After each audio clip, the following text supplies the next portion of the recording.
Across America, communities are coming together to talk about one thing that changes everything. All right, y'all. So Kamala Harris spoke at the National Urban League Conference. She broke her silence, and suffice to say, she pops off a little bit here at the criminality of the Trump regime and his destruction of this country. Let's listen. Here we go. And we must allow for a real conversation about revisiting certain things. For example, and I know this is going to be controversial coming from me in particular, we need to revisit the Electoral College. We need to revisit the point of expanding the court to 13 justices like we have 13 district courts. We need to revisit, if they so want, statehood for Puerto Rico and D.C. Yes. If we regain control of the Senate. I served on this committee, the Senate Judiciary Committee, when I was in the Senate. It seems to me, and you guys tell me if you agree, she got the memo in the sense that she doesn't think she lost because she went too far left. She thinks she lost perhaps because she didn't go far enough in breaking with Biden on the issue of Gaza. They weren't forward-thinking enough. They weren't progressive enough. She sees Zoran's win. She sees Malat Kiros's win. She sees the rise of Democratic Socialists of America. She sees Chris Robb's win. She looks at all of that and she goes, oh, okay. And I told you guys, what I feared for 2028 in the Democratic primary is that a relatively centrist Democrat reads the moment properly and starts to sound more like us, and then gets in there and ends up governing in a very centrist way. That would be the worst case scenario. But I thought it would be Gavin Newsom who would try to sound like us more so and do it more effectively. But funny enough, Newsom is sort of shitting the bed in many respects and not sounding like us. And Kamala's going, hey, I got the memo. Watch this shit. So she's saying, effectively, she's hinting at expanding the court. She's hinting at getting rid of the Electoral College. And, those are all good-ass ideas, and they weren't things that they came anywhere near saying when they ran in 2024. All right, but we're not done yet. Let's keep going.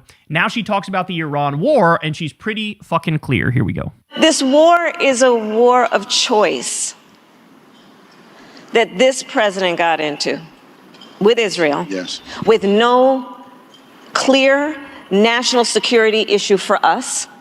If you look at it in terms of what was happening with the nuclear program. War of choice, no reason to be in it, nothing to do with protecting us here at home, doing it with Israel, for Israel. I mean, she's not wrong. She was asked in a different event if she would have done this, and she was like, fucking hell no, I wouldn't have done this. And that, by the way, that's a point that I've made 1,000 times. I had my issues with Kamala Harris. I had my disagreements with Kamala Harris. But the fact of the matter is, if you're still doing the both sides are equally bad shtick in the year of our Lord 2026, your brain is not functioning. You got a motherfucking cinder block in between your ears. Because there's about a 0% chance that Kamala would have made a motherfucking crypto coin and her husband would have made a crypto coin, and they would have robbed their Democratic supporters with a crypto shit coin or meme coin. Wouldn't have happened. Kamala Harris would not have carpet bombed innocent fishermen in the Caribbean and the Pacific and murdered at least 180 of them. It wouldn't have happened. She would not have started that illegal war against Iran. It wouldn't have happened. So it's just crazy to me if people are still doing the both sides shtick in 2026. That, to me, that just drives me absolutely fucking crazy. But she's not done yet. We also have this one. And on this one, I have some disagreements with her. Let's listen and I'll break it down for you. First of all, he is the first president of the United States, Democrat or Republican, who has openly thumbed his nose at the importance of alliances. That's true. Imperfect though many of them have been, but this one openly thumbs his nose at the importance of alliances. The other thing he openly does is thumb his nose at the notion that America should be a protector of international rules and norms. He is an isolationist with a supposed America First agenda, who, because of his failure to understand America's role, imperfect though we may be, has accomplished two things. He has accomplished making America seem less reliable as a partner, and he has accomplished that America now has less authority than it ever did to weigh in on global matters. See, here's the thing. He's actually not at all an isolationist. he's the polar opposite of an isolationist. If he were an isolationist, we'd be in a much better position right now. You could argue he's like an economic isolationist because he's blowing up all of our, our deals with our trading partners and making our allies hate us too. That's a fair point. But when she was saying isolationist, she meant it in the context of foreign policy. And Kamala, here's the reality. Donald Trump is a neocon, warmonger, imperialist, colonialist, and he is the purest iteration of that ideology. Okay, so when you say he's an isolationist, you're actually letting him off way too easy. He's not an isolationist. Stop saying that. He's a warmonger. He's a neocon, warhawk, warmonger, criminal, imperialist, colonialist, which is why he's kidnapping presidents like in Venezuela, and he's stealing their oil and he's stealing their gold, and then he brags about it as he's got $13 billion with a B sitting in a private account he has in Qatar. So I didn't like that line because the implication there is the problem is that he's withdrawing from the world. No, the problem is that he's murdering innocent people left and right and ruining not only our alliances around the world, but making it so we're like the Fourth Reich along with Israel. That's the problem. The Fourth Reich thing and being the axis of Epstein, that's sort of the problem. It's not that he's an isolationist. I wish he was a foreign policy isolationist because then there wouldn't be a war with Iran, right? So anyway, but we're not done yet. Let's keep going here. Now she goes in on the election and what we're about to face. Here we go. Place where your grandparents always voted. And so on election day, when they go to that elementary school down the block, they might find that polling place is closed. Registering folks to vote and having an agenda that is about turning out the vote in the greatest numbers we have ever seen, so that in light of and in this environment where they are cheating, we will be too big to rig. Too big to rig. It means being ruthless. They are ruthless. We need to be ruthless too. And by that, I do not mean cruel. That is not our nature. By that, I do not mean breaking the law. That is not what we do. But I do mean we must be uncompromising. And we must allow for a real conversation about revisiting certain things. And that's where she goes on and she talks about all these actual left-wing ideas and she proposes them. The too big to rig thing is 100% correct, and the ruthless thing is 100% correct. And I'm going to warn all y'all right now, man. Kamala Harris has been leading for the past month or two. Every single poll I've seen for the midterms has her leading in the Democratic primary. For the 2028 election, for the Democratic primary. Every single one. There was a time when Newsom would lead for some and Kamala would lead for some, and then maybe every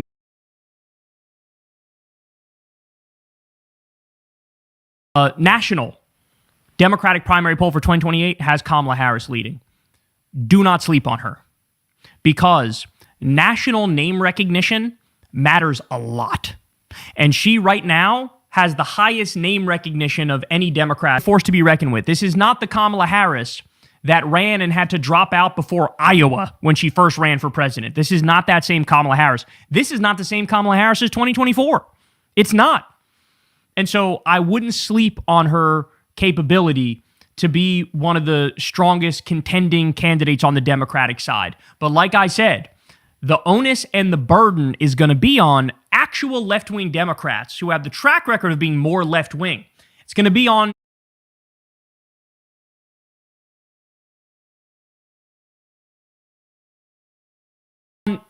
us to say, hey, no, here's why we mean it, and she doesn't. Here's why when we say Medicare for all, motherfucker, we mean Medicare for all. We mean free college. We mean a living wage. We mean ending the wars. We mean taxing the rich. We mean redistributing the wealth. We mean cutting off money and weapons to Israel.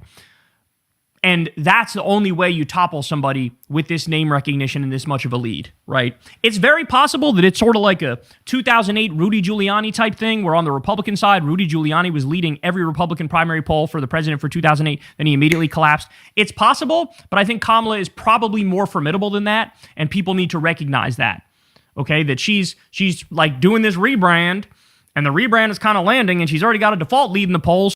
Whoever is the left-wing option or the multiple left-wing options, be prepared. Be prepared. But there you have it. She's going in. And here's the other thing. She's definitely running in 2028. And she's made that crystal clear. Hey y'all, do me a favor and like and subscribe. It helps out big time in the algorithm. Click the bell as well for notifications when videos drop, and watch that video on screen right now. You know you want to. So this right here, what you're about to see, this is what Piers Morgan's show is good for. Yes, it's a circus.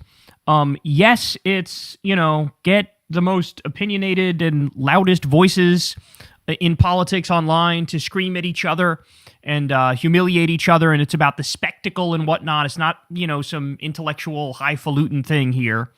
But every now and then, you get a gem that comes out of there, okay? This is a great example. So the Iranian professor, Marandi, who, by the way, we've had on Crystal Kyle and Friends, he's literally part of the Iranian negotiating team when it came to, talking to the U.S. and trying to make a deal, right? But he speaks to Alan Dershowitz, also known as one of Epstein's bestie. He was literally Epstein's lawyer when Epstein was alive. Alan fucked up by agreeing to this because he probably didn't know anything about Professor Marandi. He probably didn't know that he was about to get absolutely railroaded and draxed on air. I mean, this is brutal. This is vicious. This is a public mauling, okay? So here we go. Let's dive into it, and we'll break it down as we go here. Oh, is it my turn? Because you've been, for the last half an hour, you've been busy with the spokesman for genocide and Epstein's buddy, who used to go to Rape Island with him. For a person who frequented Rape Island, I think anything that he says is nonsense. And I listened to him. Sir, that's not exactly right, and you better refrain, or maybe I'll sue you. And I'm like, oh my God. And Ronnie's like, yeah, you go to Rape Island, bitch. Oh no, this is already falling apart. I listened to him, but he's a lawyer, yet he cannot tolerate the words of a layman. That's how weak his argument is. I hate to say this, but I think I'm in 1935, and I'm sitting opposite Joseph Goebbels right now. The lack of substance from Zionists like Dershowitz, it's off the charts. It's astronomical. Marandi is literally smiling because he's like, this is child's play for me. This is nothing. I can defeat you in my sleep. In fact, watch, he's going to flip it right back on. And he's making the propaganda case for the Nazi regime, just the way this professor is making the propaganda case for the new Nazi regime, which is the regime of Iran. Will you at least admit, sir, that Iran murdered in cold blood as many as 50,000 innocent protesters? And would you admit, if that's true, that comes closer to genocide than anything that Israel has been accused of doing in self-defense after its people were raped, kidnapped, murdered on October 7th? Would you at least admit that the Iranian regime has killed many, many, many thousands of people? Yes or no? We are not in 1935.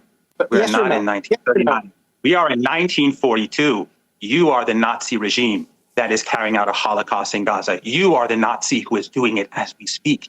You're the evil monster. My regime is infinitely superior to your genocidal regime that helped the Israeli regime in the genocide.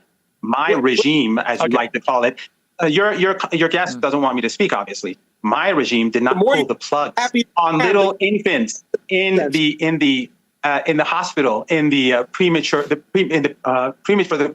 babies. In the Al-Nasser hospital, pull the plug on those premature babies and let them die. My regime didn't do that. The regime that you support did that. But getting back to the topic, the reality is that chemical weapons were used on our country with the support of your government. I survived 2 chemical attacks. And then your guest has the audacity to say that Iran would use weapons of mass destruction. During the Iran-Iraq war, the state, the leader, refused to produce chemical weapons, even though the military politicians asked him. He said, no, it's immoral. So we had to suffer your chemical weapons, and your governments prevented our government from even purchasing gas masks. My gas mask was bought on the black market. Oh my God, he's just killing him. Oh, this is so rough. Zionists rely on you not knowing anything. They rely on people being lazy and ignorant and uninformed on the facts of the world, on the facts of geopolitics. And Marandi knows the facts on this stuff. So Dershowitz and his propaganda, it hits a brick wall and it can't go anywhere. It was North Korean. So don't talk about weapons of mass destruction to me when my friends have died because of your chemical weapons. Your regime is the regime that has used nuclear weapons twice. And your ally, your genocidal ally, the apartheid regime, the illegitimate regime, where 44% of young Jews below the age of 35 in the United States, believe that Jews and Palestinians have to live together in one state with equal rights. That is exactly the Iranian policy. So despite your propaganda, despite your nonsense, despite the lies that you promote, people are waking up. Jews in the United States are waking up. Christians, Muslims, people from all walks of life are seeing who's carrying out a Holocaust in Gaza. You know, Ronald Reagan, when this genocidal regime in 1982 invaded Lebanon, he called it a Holocaust. This is far worse than the Holocaust of 1982.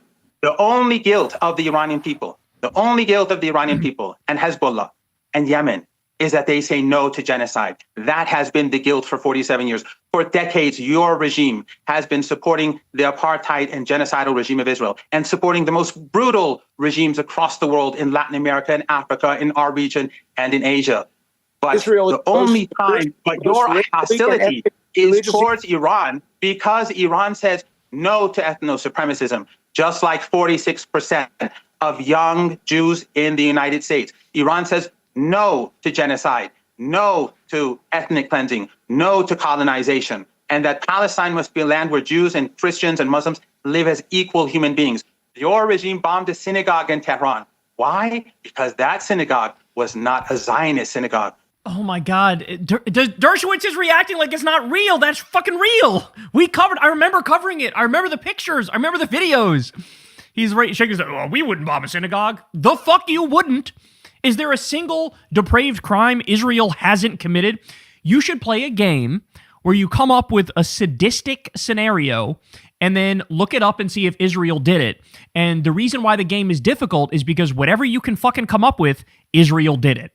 Shooting toddlers in the face? Check. Bombing UN buildings? Check. Bombing World Central Kitchen workers? Check. Shooting people who are waving white flags? Check. Starving an entire population of people? Check.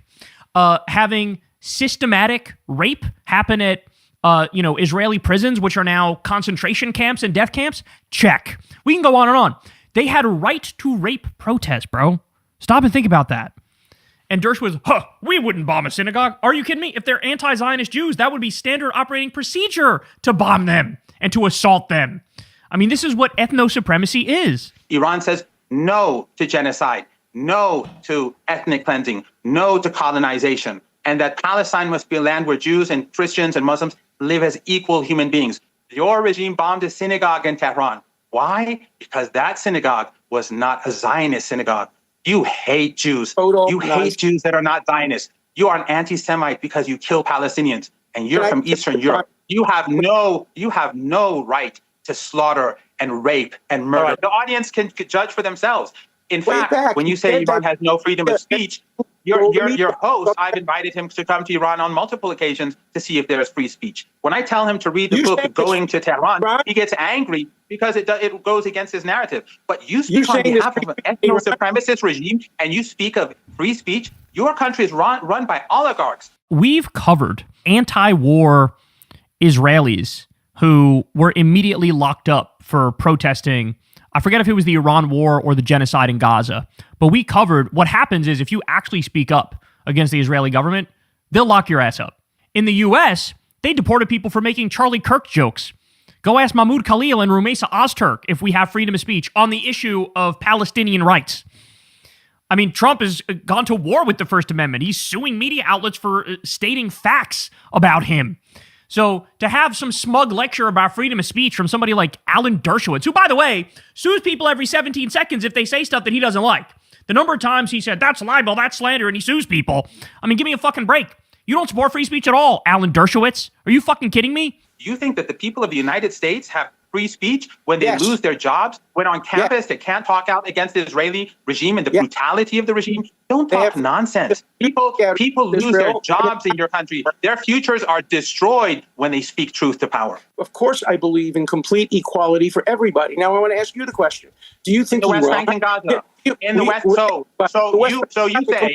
Don't run away from the answer. You say that the Palestinian.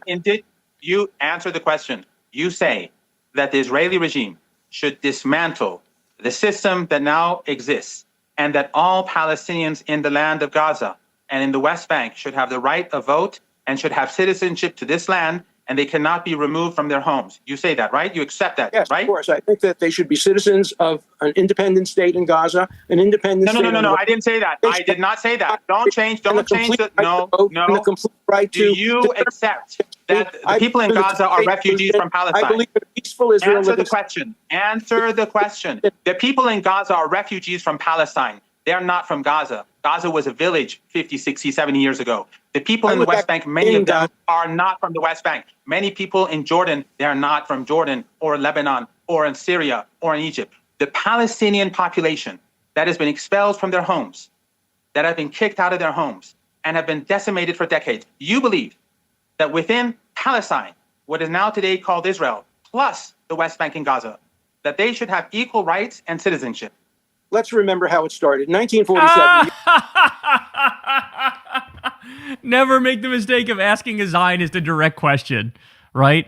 And by the way, I love and they all do this, right? Crystal got the liberal Zionist congressman on this. Oh, I believe in democracy and I believe in equal rights, but there's always, they do that thing where it's like, except in this one particular instance wherein Israel has the right to remain a Jewish ethno-state, where they can put themselves above people who are not Israeli Jews. Well, then you don't actually believe in democracy. You don't believe in secularism. You don't believe in the Enlightenment. You don't believe in one person, one vote or equality. You don't. If you're making exceptions, you don't believe in it. Sorry. That's like saying, oh yeah, I believe in democracy, except for apartheid South Africa, because we need to maintain the white majority in apartheid South Africa. Well, that's insane. Everybody would say, well, you don't believe in the things that you just said you believed in. And this is why Dushowitz is squirming here, is because he knows he can't just say it, right? He can't just say the thing that he actually thinks. And so he's squirming. Oh, let's go back in history to the beginning of the thing. And that's why when you look at the history of it, sorry, buddy, if you look at the history, it doesn't make it any fucking better for Israel. It doesn't. What is now today called Israel, plus the West Bank and Gaza, that they should have equal rights and citizenship. Let's remember how it started. 1947, the UN partition. No. Just say yes or no. So in response to your nonsense, the nonsense about 50,000 people, those lies have been responded to by the Iranian people. Stop ranting. I'm speaking.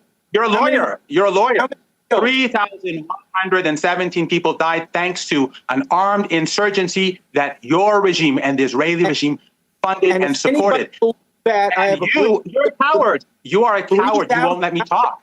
You're afraid. You're afraid of me talking. Don't tell me I'm afraid. The lawyer, Epstein's lawyer, Trump's lawyer, is afraid of me, a layman, talking. Why? Because you have no legs to stand on. The Iranian people have spoken. They went to the streets in the tens of millions. You're a coward. You won't let me talk. I let you talk because I'm not afraid of you. People are not afraid of you anymore. You can kill Epstein. You can kill whoever you like, but we're not afraid. You can bomb my house. You can kill me with my family, but I'm not afraid of you. I will support the Palestinian people until your regime bombs my home. So go and tell them that. I am prepared to die for the Palestinian people. But you who used to frequent Epstein Island, you have no principles and no morality. Oh, my days. Oh, my word. When I think of Alan Dershowitz or Rabbi Shmuley, for example, why do they agree to do this? Maybe they just know that they're the heel, right? And they're okay with being mass despised and like literally nobody liking them and everybody looking at them in fucking disgust. But like, if they think they're helping the cause of Zionism and Israel and all of these illegal wars of aggression and the genocide, if they think they're you're not helping, bro. You're making it worse. Whatever cause you open your mouth in favor of, immediately is worse off because you're just so unlikable and so gross. I mean, and like here's somebody who was one of Epstein's bestie to make the case for Israel and Zionism. Like, that kind of speaks for itself, right? Like, I'm gonna go ahead and go no on this one. Let's go in the other direction with it. So Morandi just fucking absolutely obliterated him. 917,000 views on Twitter. Just Mortal Kombat, flawless victory style. Just incredible to watch there. Dershowitz, man, just give it a rest. Give it a rest. Did you guys see that video? I think it was at like Martha's Vineyard or the Hamptons or some shit like that. And he went to some marketplace, some outside marketplace, and they were all like, "Get the fuck out of here. We don't like you around here." And he was crashing out, and he was yelling and saying, "These people are anti-Semites." I mean, like, this is what's happened is like, because he snuggled up to Trump, because he's such a hardcore genocidal Zionist hack, because he's Epstein's bestie, now like even in his high society circles, like everybody fucking hates him. Everybody hates him, and they should. This is well-earned, son. Fucking, walk around with the stench on you that everybody knows you have now. There's no way out. This is who you are forever. You're going down in history as, an Epstein, bestie, genocidal, Zionist lunatic. Deal with it. Hey y'all, do me a favor and like and subscribe. It helps out big time in the algorithm. Click the bell as well for notifications when videos drop, and watch that video on screen right now. You know you want to. We know you wanna do right and pop your box and only be seen at the club with Bob. Donald Trump is now making emergency filings to shut down cases that he has brought or that the DOJ has been bringing at Donald Trump's request. For example, on the Where is Mitch McConnell? That's the question everyone wants to know. It's now past the August 3rd date that everyone thought was a deadline for Mitch McConnell to potentially have a special election to replace him. I've been going to the hospital or the rehab facility nearly every single day where Mitch McConnell is currently at. I was there today once again, and well, we're not getting in. They're not letting me in, but that's okay, because out front is Mitch McConnell's security detail once again, the two black Suburbans that have been there for over 50 days. And while on Capitol Hill, Mitch McConnell's team is running from reporters. No matter what reporter asks, they do not want to give an answer. And well, here's the thing. A lot of people within McConnell's orbit are not happy that I feel like I may be one of the only reporters outside of the two I'm about to talk about who are constantly on this McConnell beat. They're not too happy with the fact that we're still asking questions. We're trying to figure out where Mitch McConnell is. But I won't stop. So make sure to hit that subscribe button. We're on the road to 1 million subscribers. Please support my work. Like, comment, share, get the word out. And let's talk all things Mitch McConnell, because Mitch McConnell is still rehabbing in the facility where he's at. Now, the United States Senate is about to go on what is called an August recess. An August recess means that the United States Senate will be gone from Washington, D.C. for several days, several weeks actually, until they come back in mid-September. And then they have about a few weeks, a quick runway, until the midterm elections. Between now and the new Congress setting in January, they have maybe about a month, if that, of actual legislative days where they're in Washington, D.C. So time is quickly running out for Mitch McConnell to come back to the Senate, if he's going to come back in the Senate. Because remember, Mitch McConnell is not running for re-election. Shoot, I don't know how he could run for re-election considering the fact that he can't actually step foot in the United States Senate.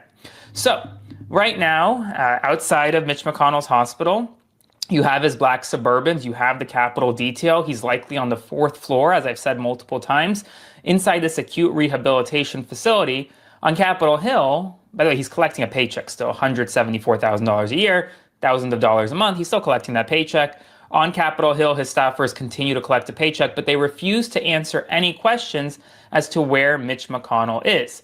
Here is Mitch McConnell's, I believe it's his chief of staff, when asked today, hey, where is the senator? Sir, is Senator McConnell going to put out a video? Why hasn't he done that yet? Did he auto-pen that document? The letter that was sent out? Was that auto-pen, or did he actually sign it, sir? Can you address the situation at all about his condition?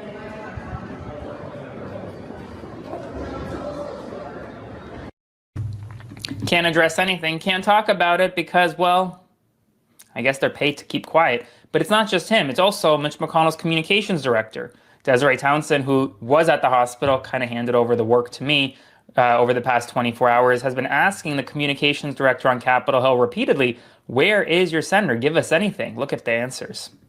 Hey, real quick, can you tell us on the national mammoth project, the CAVE, the amendment that came through on the hotline for Republicans, who approved that? Did Senator Mitch McConnell approve that? Was that approved by him? Because I had a source at Capitol Hill, another Republican, that sent this to me, and they're kind of questioning how this came through if Senator Mitch McConnell is still in the hospital. Look, I don't want to, upset you, but you are a communications director. And if we could just get some sort of communication from you on what's going on with Senator Mitch McConnell. If he did sign that letter, why can't he sign a resignation to give Kentucky back their representation? Can you please give us some information? As a communications director who's going to be seeking employment outside of here, don't you think it's of value to try to present yourself in the best foot forward and thereby giving us some information about what's going on here? Stephanie, I'd appreciate any response. The people in Kentucky are getting incredibly frustrated. Can you just give us something that can fix you laughing at the fact that they did not get representation, but your office is all getting paid? Give us something, please. Stephanie, this is your last time to fix that last video. Can you please give us something?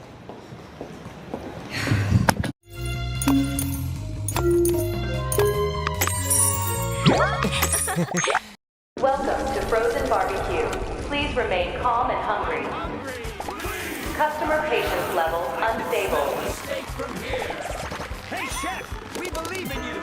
Warning, meat pile pressure rising. Automation protocol activated. Critical alert. Hunger levels have exceeded common sense. I'm hungry! Please, hurry up! Grill overload detected. Warning, grill pressure rising. Finally, steak! Warning, grill capacity has reached limit. Please? Chef, you're saving lives out here. Conveyor belt activated. Cooking speed increased. Overload resolved. Customer survival rate high. Lunch rush completed. Preparing next disaster. Whiteout Survival. Play free now.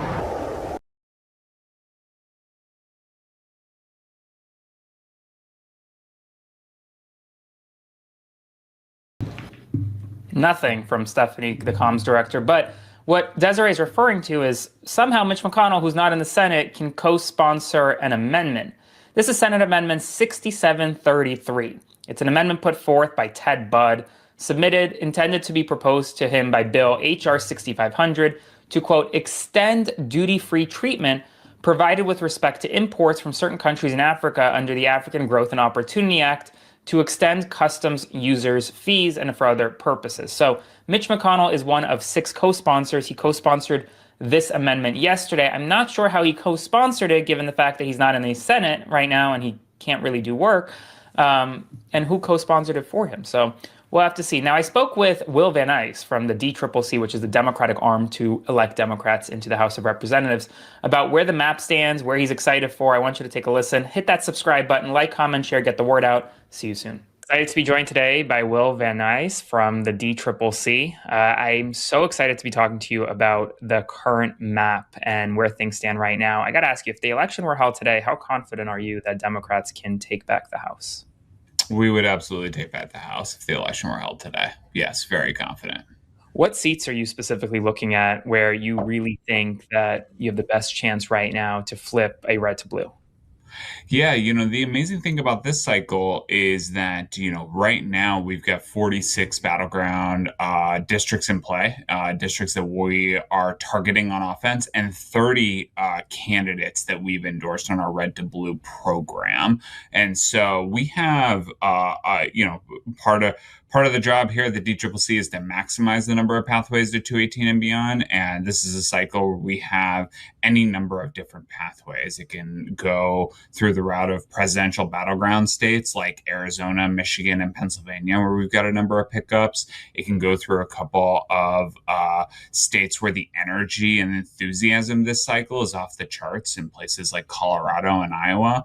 Or it can even go through places where Republicans tried to rig the system through their mid-decade redistricting earlier this cycle, and pick up seats in places like Texas, Florida, and North Carolina. So we have a number of places that we can go this cycle. How has that mid-decade redistricting effort by Republicans and also by Democrats impacted the landscape and the map today? Yeah, first off, let's take a step back and acknowledge the fact that the reason the Republicans felt they had to do this at all was because their failed policies. One big beautiful bill is one of the most unpopular pieces of legislation that we have seen, in large part because all it did was give tax breaks to billionaires while simultaneously making drastic cuts to Medicaid, which closed hospitals, rural hospitals, stripping away ACA tax credits was another thing Republicans tried to do and have successfully done.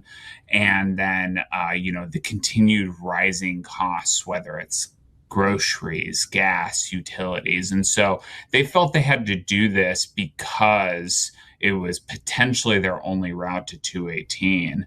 And, the point I like to emphasize for folks is at the beginning of February 2025, Cook Political Report had the breakdown at 205 safe Dem, 212 safe Republicans, and 18 toss-up races. And then once all the states were done that went through the machinations of redistricting, that's the exact spot that Cook landed it in at the beginning of June. And now we've got the momentum and energy on our side to close that out. So what you're saying is that redistricting really hasn't moved the needle at all? Nothing for Republicans, no. Okay. I do want to ask you, heading into redistricting moving forward, 2027, 2028, do you expect that trend to continue? Do you expect Democrats to try to redistrict in states like Maryland, for example, that maybe didn't go through the redistricting cycle this time around? Look, it's a really unfortunate reality in our political system right now. The Republicans felt the need to do this in the first place. And, a lot of credit to Leader Jeffries and to Chairwoman Del Bene. This was not something as Democrats, we could have sat idly by and just let this happen and tried to litigate this in the courts. But instead we fought fire with fire. And, as much as we do not want to take on this fight, we will take on this fight and finish the job strong to ensure that not just this cycle, we get the majority, but then we keep it for future cycles to come. I want to ask you to respond to some criticism the DTRIP has faced lately in terms of endorsing and supporting candidates in primary elections. How do you respond to the criticism that the DTRIP shouldn't be playing in primary elections? Look, our job at the DCCC is to make sure that we're maximizing the resources and the pathways that we have to 218, right? And sometimes we got to take the data and what's available to us at that moment in time to assess what is the best route for us to maximize that pathway to 218 with as minimal resources as possible. And sometimes that data is right, sometimes it's not. But I think the one constant that we have right now is that we have, and 7 of 10 primaries we have been successful, and on the other ones, a couple of which we've turned right around and endorsed the candidate that is now the nominee. Join the world's #1 RPG game. Download now. I'll keep this quick. We need a huge number of donations today to flip this Senate seat in Texas. If everyone watching this right now made a contribution, we'd reach our goal in minutes. But I know not everyone can give right now.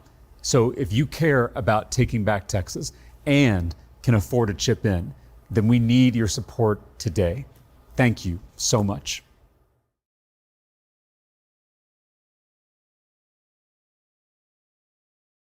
Everybody knows about the DOJ backtracking on this reflecting pool case. I'm joined now by Norm Eisen, who represented former Olympian David Hearn, who was at the heart of this case and now vindicated in the aftermath of the DOJ dropping its charges. Norm, first and foremost, Donald Trump was asked about this and continues to cling to this idea that, in fact, Jeanine Pirro was absolutely dead wrong to drop these charges. And even though the Department of the Interior and the DOJ now have evidence that suggests that David Hearn didn't do anything wrong, that he didn't cut a 350-foot gash in the reflecting pool, still he wants to see him prosecuted. So can I have your reaction to Trump's insistence, his obstinance on this idea that a known innocent man should still be dragged through the ringer? We said Davy Hearn was innocent when the case began. He, unusually for a criminal defendant, went out and proclaimed his own innocence. We started filing motions on the defense team, Brian. The day after he was arraigned, I filed my first motion with my wonderful colleagues, Mary Dorman, the Washington Litigation Group, Steve Levine at Steptoe. With that first motion had pictures, before and after pictures, including from the government itself, showing that Davy Hearn had not done anything to that liner, that it was the same before he touched it and after he touched it. And we've continued to file those motions. So finally, the U.S. Attorney's Office, Judge Pirro, was forced to admit what the evidence showed. Donald Trump can't handle that. It's not the first time that we've had this challenge because, Brian, as you know, there's been a series of innocent people who have been prosecuted and persecuted by this administration. But like many of those others, Davy Hearn is not going to break. He's a 3-time Olympian, many-time world champion. He understands rigor. He's tough. And he's going to keep on going no matter what the president or anybody else says. Is there any likelihood that, far from just feeling vindication for beating these charges, that he might actually go after the federal government and seek some monetary damages as the result of them dragging him through this process, knowing full well that he was innocent, and yet all of these law enforcement officials coming out and offering up this conclusion anyway? The worst thing contemplated by American law is the power of the state, the overwhelming force, particularly through criminal proceedings, trying to crush an innocent person. We're reviewing all of the options. Everything is on the table. He's got a very capable legal team. And all options remain in play. For now, the focus is on getting the case dismissed, but you haven't heard the last of this matter because in America, this is not supposed to happen. Trump seems to be hell-bent on insisting, as I mentioned before, that Jeanine Pirro was wrong to drop these charges. Knowing what we now know from the Department of Interior and from all of this documentation showing that, in fact, it was the result of a botched job and not vandalism, what would happen to Jeanine Pirro as the U.S. Attorney for Washington, D.C., had she nonetheless insisted on continuing with this prosecution? Well, you face the most serious consequences when you prosecute an innocent man after you've been told there's not enough evidence to establish proof beyond a reasonable doubt. The most serious consequences, ethics consequences, ability to practice law, potential civil liability, possibly personal liability if it's bad enough. It's the worst thing you can do as a prosecutor, as a government official, to go after someone innocent. But I do not accept the statement in the government's extraordinary filing on Friday that it only figured this out after it asked the Department of the Interior for all the evidence. I mean, come on. We filed brief after brief with evidence, photographs, testimony, proof that Davy was innocent. They knew it. And that is also in itself a serious problem, that knowledge was there, we believe, established by our filings before the Interior Department supposedly revealed the truth to them. So that's one part of that government motion from last Friday that I find a little hard. It doesn't carry water, Brian. I'm curious, there is some thinking online or among some folks, the skeptics, who think that, this is all just Trump needing to find someone to cover for him. And so he, let Jeanine Pirro know, like, hey, this can't be my fault. I'm going to lash out at you a little bit. So just, play along. Do you think that this is Trump understanding what happened? Or do you think that he's a true believer that Jeanine Pirro should have actually gone through with this prosecution, and that when he attacks her online and says that she made a mistake, that he's actually being earnest and that this isn't just K-fop, basically?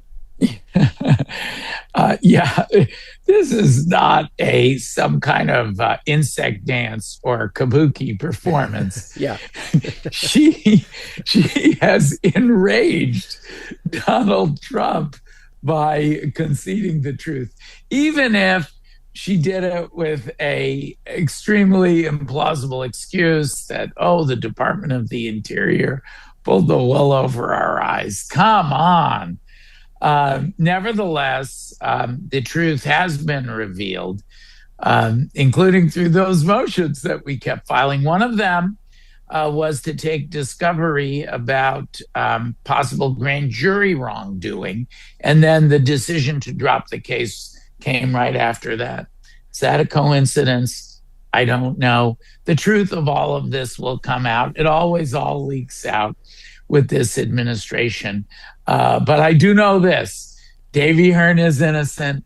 The proof is overwhelming that Davy Hearn is innocent. And anybody who perpetuates the lie that he did anything wrong is doing a grave disservice to the Constitution, to the rule of law, and to the idea of America. This is not a country where we prosecute innocent people, Brian. Yeah. And yet, what strikes me so much about this is that that's exactly what Trump was willing to do. He doesn't care whose life he has to destroy or who he has to destroy in pursuit of just salvaging his ego. I mean, this was all about not wanting to be wrong. And so, it's sociopathic behavior to be willing, knowing that Davy Hearn was completely innocent, to be still willing to throw the full weight of the federal government behind his efforts to prosecute him, to destroy his life, to lock him up, knowing what they knew. But he placed his own ego above this guy's freedom.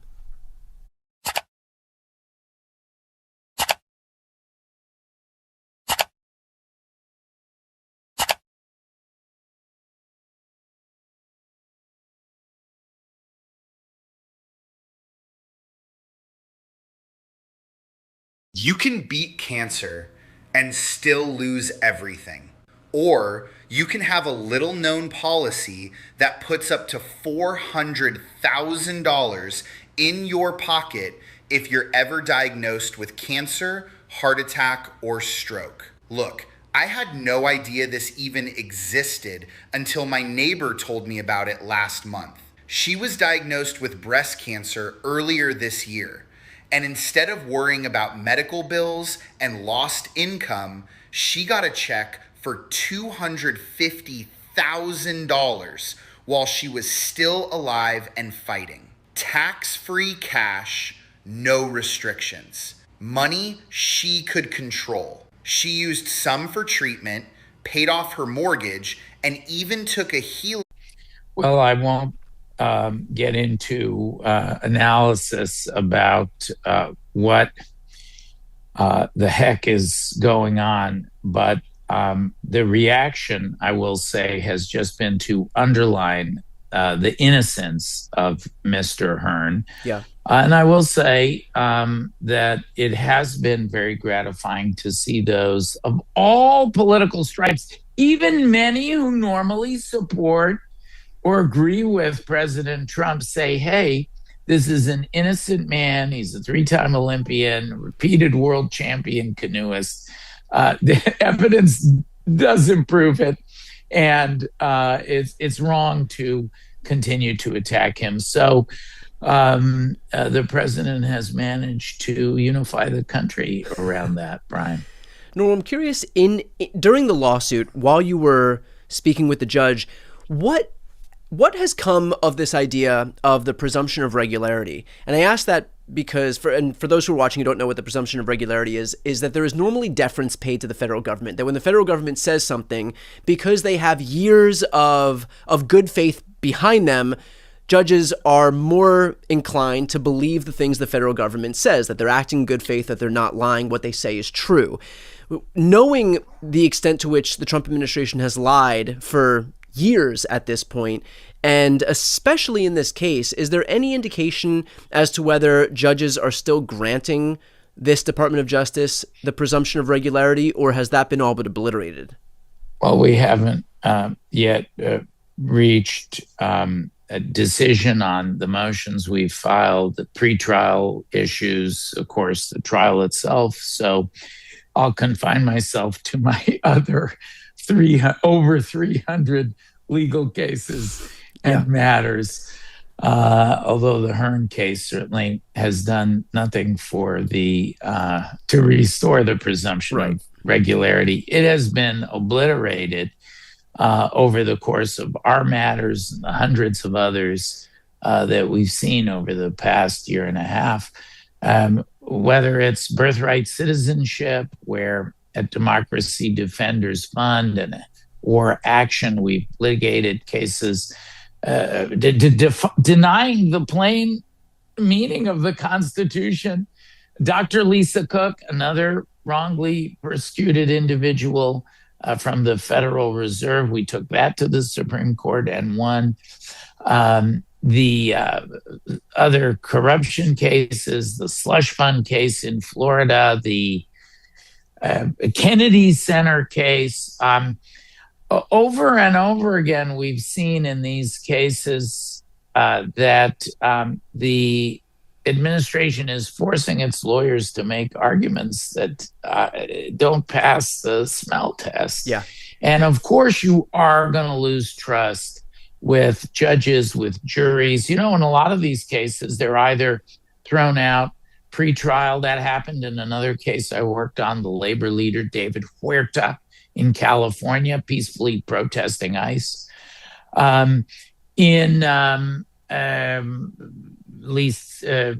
Tish James or Jim Comey, you know, you see these cases and sometimes they come after the people again and again, Brian. It's so wrong.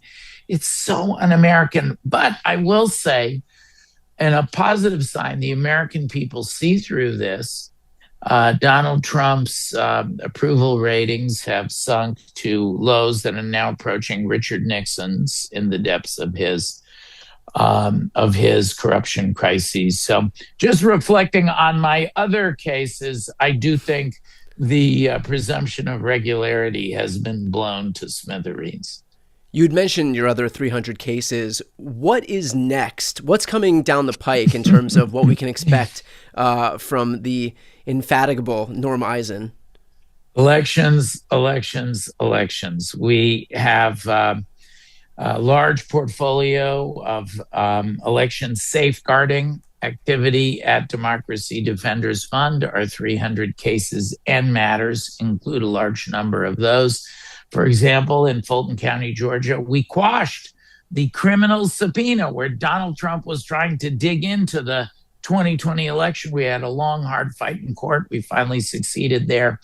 Redistricting, we had one of the biggest redistricting successes, Prop 50, adding 5 seats to the pro-democracy landscape in our country.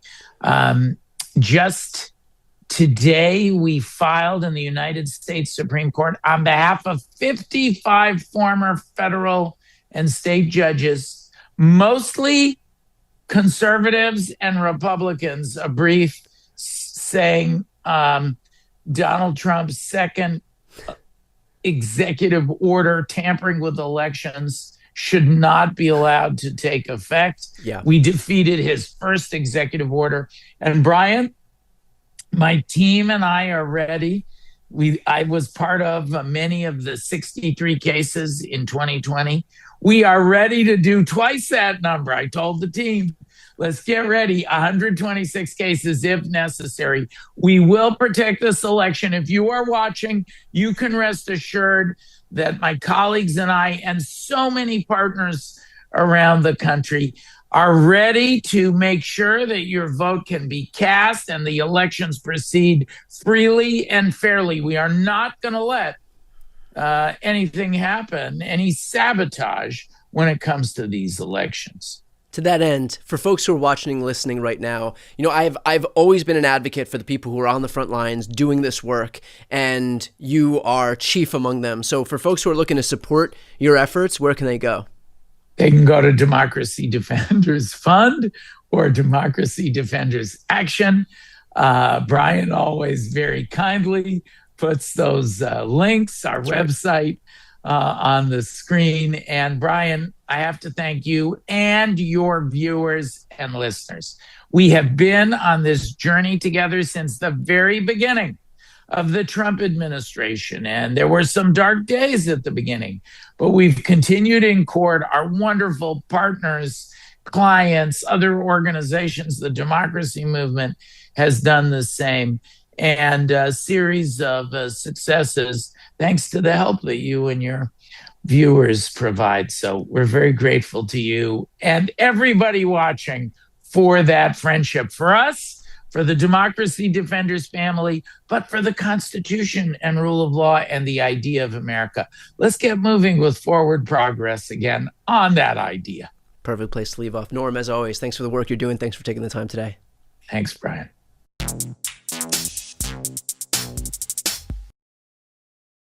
Welcome to a special edition of Legal AF. The Block Blanche movement is gaining a head of steam.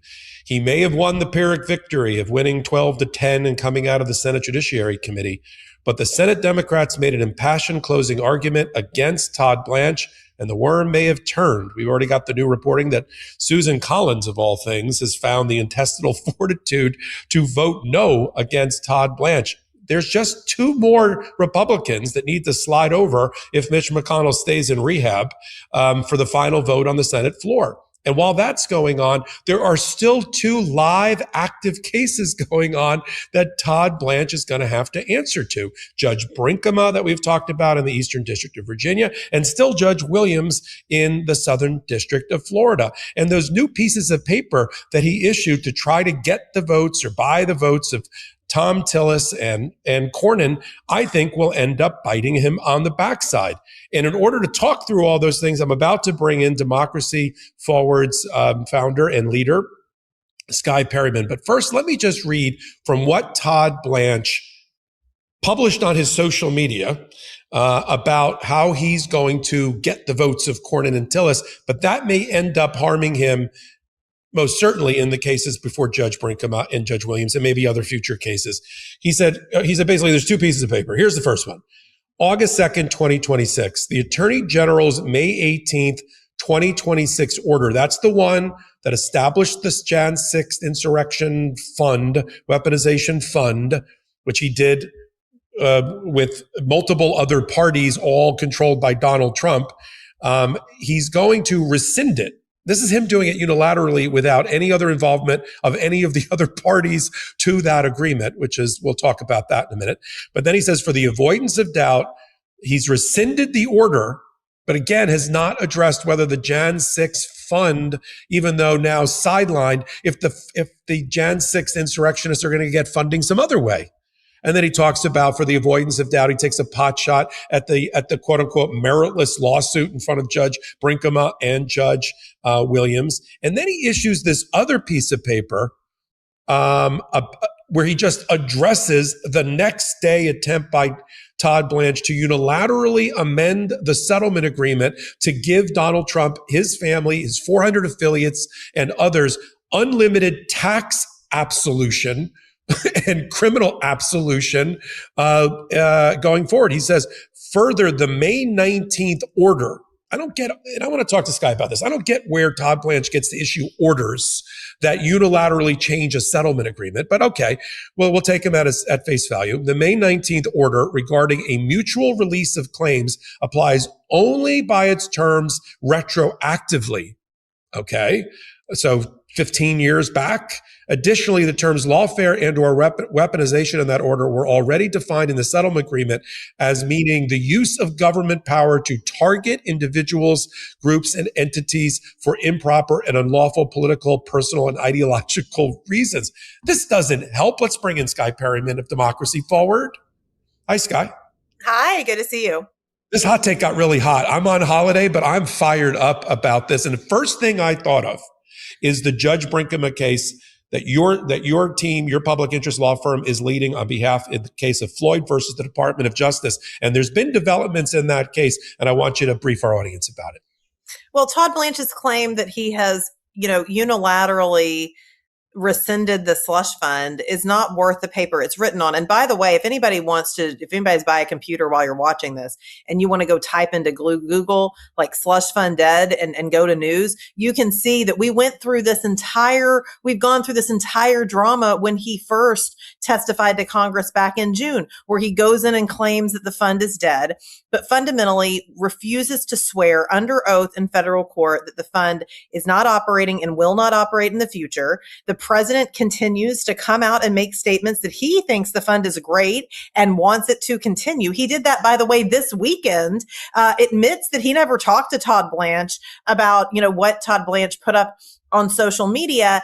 And again, if Todd Blanche can say it on social media, if he can say it in Congress, if he can say it on TV, then why can't he swear to what the judge in our case provided a pathway for the Department of Justice to swear to, which is that the fund under any name is not going to operate and will not operate in the future. They won't do it. And so this entire thing, Cornyn and Tillis may have been duped on this, but the American people aren't, and they see it clear as day. So we, of course, followed up with the Department of Justice when we woke up to this news that Todd Blanche yet again has just announced that he suspended the fund while the president is saying that it should exist.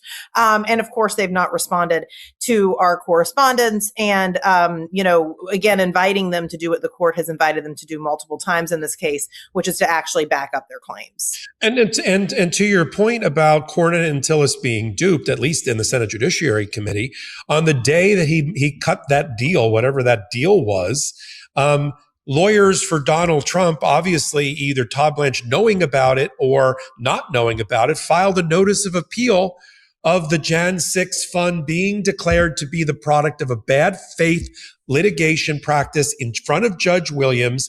But Chris Oberson from DLA Piper shows up, files a notice of appeal, goes after, once again, the 35 former federal judges in a filing, calls them partisan hacks. The judge didn't have the power to declare the settlement dead and buried. Why do they care so much about reviving the settlement fund if Todd Blanche just wrote a piece of paper that's operative that says it doesn't exist? Right. And let's also remember the judge in that case has said this is, you can't even call this a settlement agreement because it was a fraudulent action. We represented former members of the government who've served under both administrations, worked in Treasury and IRS in that case. The judge, by the way, has invited us and the 35 retired federal judges to apply for fees in that case, which we will do because this is a complete waste of resources that everyone has had to be engaged in because of a fraudulent litigation. And you're right. The Department of Justice, or Donald Trump's lawyers, sorry, I can't, he considers the Department of Justice's lawyers, but the Trump Organization lawyers are continuing to fight,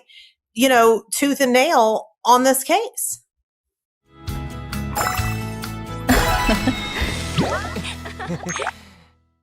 They sent a bear through a 3X gate, then a 10X gate, and handed me this Fisher Plate axe. Bro, be serious. How am I supposed to fight that thing with this little ass axe? I grabbed my freshest meat. Yeah, and that was something noted by Judge Brinkema in your own case. You're trying awfully hard to convince me that it's dead. But as you noted, Sky, Todd Blanche has a nasty little habit. He refuses to testify under oath in any court, even if it means the Department of Justice goes down in flames or gets sanctioned or otherwise. And the thing I noticed about your lawsuit, and you have that new letter out to Todd Blanche, I assume he blew your deadline and did not respond to your letter. We've not yet heard from the Department of Justice, which is not uncommon these days. We've promised to the department and also to the public and to our clients that, of course, we will continue to take steps in these cases as they're needed. Yeah. Well, on that note, I mean, when we looked at it from our perspective, we see, there's really the tail and the dog here, and the tail wagging the dog, which is Donald Trump never gave a crap about a thing called the weaponization fund paying people, because we know that the Department of Justice has found ways to backdoor outside the prying eyes of the public, pay Jan Sixers. They've done it in the past, whether it's Ashley Babbitt's family or Mike Flynn or others. They're going to do it. They're going to take a line item from their budget that they get from the House, the Department of Justice budget, and they're going to settle out these claims under the Federal Tort Claim Act, which Todd Blanche doesn't want to admit. So they put all the energy into this thing called a fund that they've killed, but they're still going to make the payments in the back. But also the tail wagging the dog is Donald Trump doesn't care about that. He cared about the next day amendment and the release and super immunity and pardon that his attorney general gave him just hours before he was nominated, that frees up the Trump family from years of potential tax evasion and hundreds of millions of dollars of penalties. Which is unbelievable. And by the way, Cornyn and Tillis didn't seem to be at all interested in making sure that immunity, which is false, and of course was the product of a quote unquote agreement that occurred in a lawsuit where a federal judge has said it's a fraudulent lawsuit. So, all those things aside, they don't appear at all to be concerned about the fact that the president is seeking for himself and winning for himself as president unfair exceptions to basic tax law. And we believe, of course, what the department and the agencies have done in agreeing to that we believe that is unlawful, as do so many experts. And at the same time, what is Blanche doing in this? He in the thing he put up on social media, he says, "Oh yeah, that's all retroactive." Well, I don't know about you, but tax audits don't occur for the future. Like, you can't audit taxes that haven't been filed in the future. Correct. Like, all audits are about retroactive activity. And so I don't even understand like what Blanche was trying to say. I mean, because this is exactly the point. I mean, they've essentially been exempted in an unlawful fashion, something that no American in this country gets for themselves, that they're exempted from IRS scrutiny. Is that something, that issue, which, I had Senator Cory Booker on recently, and he and I reached an agreement. This has all been about the tax audit exposure, exemption, and release, and not about this other stuff. And that's the thing, where there's, you see Cornyn and Tillis are like, well, we half a loaf. It's not exactly what, but he tried. But isn't that something that a federal judge should be able to declare whether that is right or wrong in terms of oversight? We believe you will see, this in the coming days. The attempt here is completely unlawful. And you also already saw Judge Williams. I mean, I just want to be clear. We are talking about something that a federal judge, and I don't know that we've ever seen this, had to say that the president and his organization committed fraud on the court by filing this. I mean, the president goes out, of course, never helping himself, always talking. I've sued myself, to try to win these things for him. And of course, Senator Booker weighed in our case, challenging the slush fund itself alongside Senator Cassidy. They both weighed in on the same brief supporting our lawsuit challenging the fund. Senator Cassidy is one of those votes, of course, that still exists for Blanche. So we're very interested to see, how that progresses. Well, so is that, do you think we've got a complete update what's happening in your Brinkema case as of right now? Yeah, as of right now, and of course, in the letter we said we're continuing to explore legal options. We'll come back to update you. The schedule, this is the Eastern District of Virginia. It's the rocket docket. The schedule moves pretty fast, so we'll have some more updates soon. Well, I was going to say it's going to be a race to the courthouse on this release, and I got my money on you and Democracy Forward. But we'll leave it at that. But let's turn to the thing that is very, very focused on here on Legal AF and Midas Touch, which is the Block Blanche movement. You know, over the weekend when he cut the deal, we were like, oh, here we go. And then, you know, we had Susan Collins originally say, well, I want to talk to Tillerson Cornyn and find out what happened. And Murkowski was like, it's very curious. I want to see what happened. And we're like, oh, crap. Blanche went to Alaska. So that vote's probably in the bag. But once Collins, of all people, who normally breaks our heart every time when it comes down to Susan Collins doing something, this time, maybe because she's got, you know, her primary in the bag and she doesn't really care, she came out and has now given permission to others. And we're looking at you, Cassidy, Curtis, you know, and a number maybe Murkowski to now step out and block Todd Blanche on the Senate floor. What are you hearing? What's Democracy Forward doing on this political arm, and what can our audience do to help?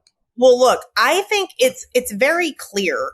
And this is, I think, why you see Collins doing what she's doing. The vast majority of Americans in this country, that includes people who do not ascribe to the Democratic Party line. Okay. The vast majority of people in this country, not just Democrats, not just progressives, the vast majority of all people in the country are deeply concerned about the president's slush fund. I mean, we are in an affordability crisis in this country. He is putting billions of dollars back, trying to put that back in the hands of people who have pled guilty to doing things like killing our Capitol Police. I mean, to just be very clear, as well as violent criminals. This is what he wants to do as part of that agenda. And he also wants to just on the side go over and try to exempt himself and his family from basic IRS auditing, which all Americans have to subject themselves to. It is deeply unpopular. There are elections in November, and people that vote to confirm Blanche are signing off on the slush fund that even Senator Cassidy opposed in our lawsuit, the slush fund, and are signing off on this favoritism and corruption. And that is something that transcends politics. And so I think you see that Collins understands that about the voters in her state. And I think that if other senators were wise, they would think about this too. Our role, of course, at Democracy Forward is just to come forward with the facts. I mean, the bottom line is if the slush fund was really dead, we wouldn't be having an entire litigation about it in federal court right now. But the president continues to say that he wants it to exist. The Department of Justice continues to refuse to put on record what the judge has asked them to do, that the fund will not recur in the future, will not operate in the future. And so there's just make no mistake. I mean, any senator that votes for this is signing off on that corruption. I think there would be voter accountability there. So I do believe that, that it's not over yet. He may have been able to get out of the judiciary, people that have tough races. And this is something that is top of mind for Americans. And it's also something that transcends, we've seen, party lines. That is setting aside, by the way, the Department of Justice's handling of the Epstein files, additional revelations that are coming up every day in our cases and in other of our partners' cases about the mishandling of that situation. That's on Blanche's, that's at Blanche's feet too. And then I think something really particularly quite relevant to Susan Collins, given her vote for Supreme Court justices that overturned the constitutional right in Roe v. Wade, is he just also came out and said that he wants to limit access to mifepristone, which is a life-saving medication that is used by many, many people across the country, both for the termination of pregnancy, but is also used and prescribed by medical providers for a range of other reproductive health care conditions. I almost fell out of my chair, Sky, when that clip came out. I don't know where he was speaking, where he said he's going to take the Dobbs decision, in which the Supreme Court said, well, there may not be a constitutional right, but we're going to leave it to state by state and let the people decide. No, that's not what Todd Blanche said. To know this is a big part of our job. A big part of my job as the acting attorney general, and Attorney General Bondi before me was bringing back regularity to the Department of Justice and the government when it comes to protecting religious liberty. And we're not done. We have a lot of work to do with some of the policies around pro-life and some of the pro-abortion work that the Biden administration and the Justice Department allowed to happen. Some of that is taking longer than we want, but rest assured that we're working, hand in hand with HHS and the FDA and the White House and President Trump's team to get permanent solutions so that the Dobbs decision becomes permanent in every single state. So that means that if states are allowing, if states have said we are going to protect the unborn and we're going to protect every life from the moment of conception, we're putting practices and policies in place so that other states and other organizations can't attack that, and they can't, do things like they're doing with mailing in mail order drugs and things like that. And it's a process that takes a lot of time, and that's why it's been 19 months and we don't have complete victory yet. But we will have victory, and victory will be soon, and it will be permanent. And that's an important thing to everybody to remember. Todd Blanche said he's going to take the Dobbs decision and shove it down the throat of every state and make sure it's the law of the land. So any Republican, that the way they've managed their electoral process, because the vast majority, over 70% of Americans, believe that people, not politicians, should have the right to choose their reproductive health care. All the Republicans, that the way they've managed that political crisis is to say, well, I'm just about leaving it to the states. Todd Blanche isn't, right? And so, and the thing is, in 90 days, we have elections where how these people vote is going to matter to the voters and how they vote on Blanche. And so I think that he's put himself in a really big pickle here. It is disappointing that Cornyn and Tillis could not see through this deal. This is sort of like the Donald Trump, the art of the deal. I mean, that wasn't a deal. And again, go Google it. I mean, we went through this drama in June, like he's been claiming it's dead, throughout the last few months because it's so deeply unpopular. But the president continues to say that he's going to move forward with this. And we haven't seen Todd Blanche at all ever buck the president. Yeah, I mean, Tillis was surprising. He wasn't that surprising because the way he folded, like, what's the new phrase floating around Washington, like a cheap suitcase or umbrella over the Epstein survivors. I mean, if anybody knows, no compassionate human being thought the meeting between Todd Blanche and the Epstein survivors was something that was to his credit and covered himself in glory. I mean, I've interviewed Danny Bensky and others who said it made them feel bad all over again and re-traumatized all over again. But the Tillis was like, oh, check the box. He met with him. Okay, what's up next? But Cornyn is the one that surprises me because he's brighter than Tillis, I guess is the right way to put it. What can our audience do to help you and to block Blanche? Like, what is it? We start picking up the phone and calling the Senate switchboard? I do think you need to be calling your senators, and particularly those of you that do live in places that are represented by senators that are members of the president's party. This is not a partisan. You should call and express your views on this. I mean, are you okay with a senator voting in someone to lead the Department of Justice that is willing to use the Department of Justice to enable corruption, self-dealing, and attacks on the American people? I mean, that's really it. So number one, that is really important because there's a lot of pressure mounting, but that pressure comes from the people. The second thing I would say is, keep following our litigation. It was very disappointing when the night that Blanche goes up in the middle of the night, they always do this, in the middle of the night on social media, they obviously had some kind of media rollout that they sent to legacy media organizations so that people would wake up to headlines about how the slush fund had been rescinded. It was a bit disappointing to see those when your viewers, I mean, literally people on social media, people that keep up, people that are following our litigation were immediately like, no, we've been